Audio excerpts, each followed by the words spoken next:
नमस्कार, India daily देख रहे हैं आप और आपके साथ मैं हूं सुरभि तिवारी। मैं हूं आपके साथ चंदन भारद्वाज। आइए नजर डालते हैं देश और दुनिया से जुड़ी तमाम बड़ी खबरों पर सुपर फास्ट अंदाज में हमारे इस बुलेटिन धड़ाधड़ 100 में।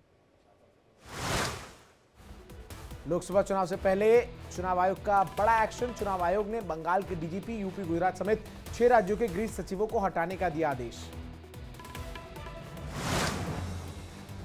चुनावी बॉन्ड पर सुप्रीम कोर्ट की एसबीआई को फटकार। कहा कि एसबीआई हर जानकारी देने के लिए बाध्य है। एसबीआई के पास जो भी ब्यौरा है उसका खुलासा कर 21 मार्च शाम 5 बजे तक मोहलत मिली है। सुप्रीम कोर्ट में एसबीआई की सफाई। कहा, हमारी छवि गलत बनाई जा रही है, हम जानकारी देने के लिए तैयार, हमें बदनाम किया जा रहा है। तेलंगाना में पीएम ने की जनसभा। कहा कि बीजेपी के लिए बढ़ रहा है जन समर्थन। तेलंगाना में कांग्रेस का सुपड़ा साफ होगा। 4 जून को 400 पार बीजेपी की सरकार। तेलंगाना में प्रधानमंत्री ने बिना नाम लिए राहुल गांधी पर साधा निशाना। शक्ति के रूप में बेटी आशीर्वाद देने आई। हर मां शक्ति का रूप, मेरे लिए हर मां बेटी शक्ति का स्वरूप, उनके लिए जान की बाजी लगा दूंगा। पीएम की रैली और रोड शो में मंच और गाड़ी पर महिलाओं को मिलेगी प्राथमिकता। रैली के मंच पर पहली और दूसरी कतार में शामिल रहेंगी महिलाएं।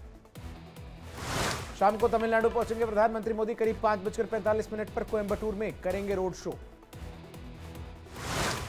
अगले हफ्ते एमपी दौरे पर जा सकते हैं कई सियासी दिग्गज। पीएम मोदी के साथ ही अमित शाह, राहुल गांधी समेत कई बड़े नेता झोंकेंगे अपनी ताकत। लोकसभा चुनाव से पहले सभी पार्टियों का धुआंधार प्रचार।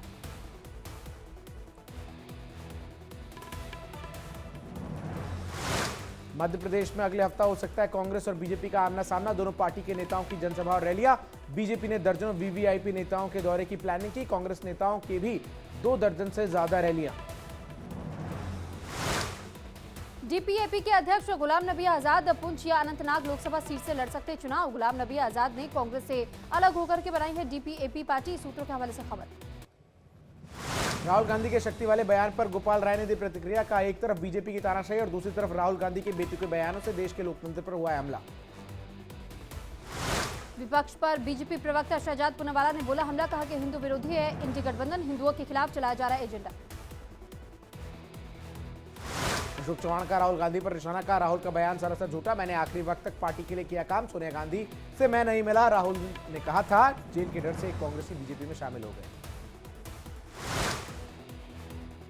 राहुल गांधी पर स्वामी चक्रपाणी महाराज का हमला। विपक्ष सिर्फ सनातन विरोधी ही नहीं बल्कि महिषासुर और मलकासुर जैसे असुर दैत्य के समर्थक है। लोकसभा चुनाव में देश की जनता देवी देवताओं का अपमान का बदला लेगी।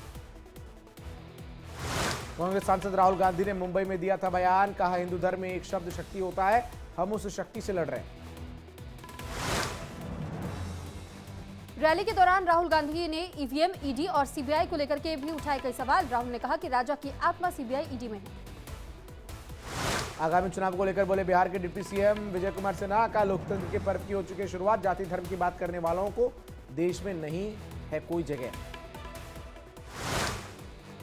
ईवीएम को लेकर के सौरभ भारद्वाज का बीजेपी पर तंज। कहा कि तोते की तरह पीएम की जान भी ईवीएम में ही अटकी है, इसलिए हर बार होती है गड़बड़ी। महाराष्ट्र में श्रीनिवास पवार ने अपने भाई अजित पवार पर बोला हमला। कहा, शरद पवार से अलग होने का फैसला पूरी तरह से गलत। आम आदमी पार्टी नेता सत्येंद्र जैन को कोर्ट से बड़ा झटका। मनी लॉन्ड्रिंग मामले में सत्येंद्र जैन की जमानत याचिका खारिज। सत्येंद्र जैन को कोर्ट से तुरंत सरेंडर करने का दिया गया आदेश। स्वास्थ्य के आधार पर अंतरिम जमानत पर है सत्येंद्र जैन। सत्येंद्र जैन की याचिका पर कोर्ट ने 17 जनवरी को फैसला रखा था सुरक्षित। आज ईडी के सामने पेश नहीं होंगे केजरीवाल। आम आदमी पार्टी का आरोप। कहा कि बार बार क्यों समन भेज रहे ईडी के समन को बताया गया कानूनी। केजरीवाल पर दिल्ली बीजेपी अध्यक्ष वीरेंद्र सचदेवा ने बोला हमला। का केजरीवाल के पास सम्मान नहीं सिर्फ समन बचा है। जल बोर्ड का घोटाला शराब घोटाले से भी बड़ा है। बीजेपी नेता हरीश खुराना ने केजरीवाल पर बोला हमला। कहा कि केजरीवाल को कानून का सम्मान नहीं है और जानबूझ करके वो कर रहे हैं ईडी के समन की अनदेखी। बिहार के पूर्णिया में जाप के राष्ट्रीय अध्यक्ष पप्पू यादव पर केस दर्ज। आचार संहिता उल्लंघन के मामले में केस दर्ज। पप्पू यादव पर बिना अनुमति के चुनावी पोस्टर लगाकर जनसभा करने का आरोप। लोकसभा उम्मीदवारों की तीसरी लिस्ट आज जारी कर सकती है बीजेपी। 2 लिस्टों में 267 उम्मीदवारों के नाम का हो सकता है ऐलान। केंद्रीय चुनाव समिति की बैठक से पहले मध्य प्रदेश कांग्रेस की बैठक। कई दिग्गज नेताओं को चुनावी मैदान में उतारने पर चर्चा। कई सीटों पर अब तक नहीं बनी सहमति। 2 नामों पर पेच फंसा। लोकसभा चुनाव को लेकर के कांग्रेस सीईसी की बैठक चली। अब कल होगी सीईसी की बैठक। बैठक के बाद से कांग्रेस जारी कर सकती है तीसरी लिस्ट। एमपी की 19 सीटों के नाम पर चर्चा। दिल्ली में आज होगी यूपी बीजेपी कोर ग्रुप की बैठक। मुख्यमंत्री योगी आदित्यनाथ करेंगे शिरकत। डिप्टी सीएम केशव प्रसाद मौर्य के साथ ब्रजेश पाठक भी रहेंगे मौजूद। प्रदेश अध्यक्ष की भी रहेगी मौजूदगी। लोकसभा चुनाव के लिए बीएसपी उम्मीदवारों की लिस्ट जारी। दक्षिण भारत के लिए बीएसपी ने 25 उम्मीदवारों की लिस्ट जारी की। दिल्ली दौरे पर बिहार के मुख्यमंत्री नीतीश कुमार बीजेपी आलाकमान से सीटों के बंटवारे को लेकर करेंगे मंथन। दिल्ली में केंद्रीय गृह मंत्री अमित शाह और जेपी नड्डा से मुलाकात करेंगे नीतीश कुमार। सीट बंटवारे पर आज लग सकती है फाइनल मुहर। बिहार सरकार के मंत्री नितिन नवीन का दावा, कल बिहार में एनडीए की सीट का ऐलान। दिल्ली की बैठक में आज सीट शेयरिंग पर लगेगी मुहर। बिहार में महागठबंधन को लेकर के दिल्ली में बैठक। सीट बंटवारे को लेकर के कांग्रेस आरजेडी में होगा मंथन। आरजेडी नेता तेजस्वी यादव ने इलेक्टोरल बॉन्ड को लेकर बीजेपी पर कसा तंज। कहा, युवाओं के भविष्य के साथ खिलवाड़ करने वाली सरकार है बीजेपी। यूपी के बरेली में लोकसभा चुनाव से पहले समाजवादी पार्टी को लगा बड़ा झटका। एसपी नगरपालिका अध्यक्ष आबिद अली ने दिया इस्तीफा। आंवला लोकसभा से बाहरी प्रत्याशी को जताया विरोध। बीएसपी में शामिल हुए आबिद अली। मध्य प्रदेश में कांग्रेस को बड़ा झटका। कमलनाथ के करीबी सैयद जाफर ने थामा बीजेपी का दामन। जाफर कांग्रेस से चल रहे थे नाराज। जाफर ने कुछ दिनों पहले सोशल मीडिया के माध्यम से सीएए का किया था समर्थन।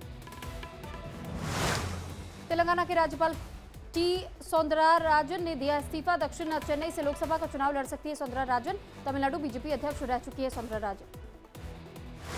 दिल्ली के रोहिणी में अस्पताल के बाहर जबरदस्त प्रदर्शन। मेडिकल की छात्रा से छेड़छाड़ के विरोध में प्रदर्शन। मौके पर पुलिस बल तैनात। फरवरी का है छेड़छाड़ का मामला।